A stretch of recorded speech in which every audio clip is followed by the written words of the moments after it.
Bonjour, je suis Hakim La'alam et je vous propose ma chronique du mercredi 22 mai 2024. Elle s'intitule Il faut sauver le soldat Bibi. Vous les entendez? Ne me dites pas que vous ne les entendez pas. Tendez juste l'oreille et vous percevrez nettement le crissement des chaises, le grincement des sièges, le gémissement des pieds de fauteuil. Eh ouais, les popotins bougent, les derches s'agitent, les postérieurs sont pris de convulsions. C'est qu'il faut se décarcasser là pour sauver le soldat Bibi.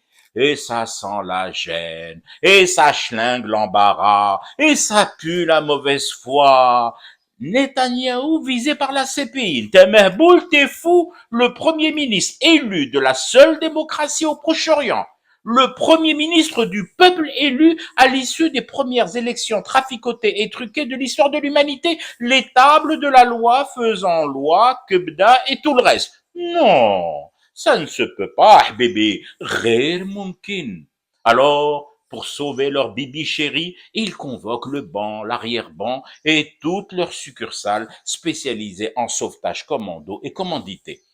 Ce sale juge de la CPI, vous vous imaginez qu'il a osé s'attaquer à notre Benjamin adoré? D'ailleurs, comment il s'appelle le magistrat de la Haye? Khan. Ah ben voilà, encore un arabe ou un cousin proche, encore un musulman, encore un Hamas déguisé en robe. Ses propos et ses déclarations publiques, sans airbag ni flic pour verbaliser, du racisme qui se déchaînerait sur la CPI et ses magistrats et ses décisions. Mais non, voyons, pensez-vous, comme vous y allez, c'est juste une réaction saine d'une entité qui ne peut pas être malsaine, qui est ataviquement bonne, ne commet jamais de délit, encore moins des génocides. Et toutes les armées des ombres du monde peuvent en témoigner. Elles doivent en témoigner. Elles n'ont pas d'autre choix que d'en témoigner. Elles ont d'ailleurs été convoquées par tous les canaux possibles, les réseaux cachers, les dîners du CRIF, les déjeuners du Kraft, les goûters du fric-frac et les ligues des emballages sionistes en tout genre. Allez, fantassins d'Israël, accourez, légions étrangères de la Kabbale, Bibi est en danger. C'est le moment de renvoyer l'ascenseur que nous, Israël, avons si diligemment installé dans vos immeubles, dans vos domiciles et sous les gémissements peu avouables de vos lits. Vous nous êtes redevables. Et puis au fond, bien au fond de vos culpabilités additionnées et cumulées, au fond de vos coffres, au fond de vos alias permanentes, au fond, ce que nous vous demandons, c'est 3 fois rien. Oui, 3 fois. Et en termes de chiffres et de calculs, vous savez bien que vous pouvez nous faire confiance.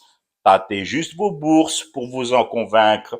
Dites juste que Hamas et Bibi, ça n'a rien à voir. Éructez, comme viennent de le faire Blinken et son patron, ce bon vieux Joe, que la décision de la CPI est scandaleuse et ignoble. Insistez bien sur la dernière syllabe dans ignoble. Dites que ce juge et cette cour de la Haye sont un danger pour la démocratie, les principes républicains et ce qu'ils viennent de commettre est un précédent grave qui menace l'équilibre du monde libre. Où c'est écrit tout ça? Ben, en page 666 du manuel qui vous a été remis tous et qui s'intitule Le monde libre pour les nuls. Sinon, si vous ne trouvez pas dans le bouquin, si vous ne faites pas suffisamment d'efforts pour chercher dans les pages et entre les lignes, jetez un œil sur le chèque. C'est griffonné dessus, avec beaucoup de zéros. Je fume du thé et je reste éveillé. Le cauchemar continue. C'était Hakim La'alam, je vous retrouve demain pour une autre chronique et une autre façon de dire son amour à l'Algérie.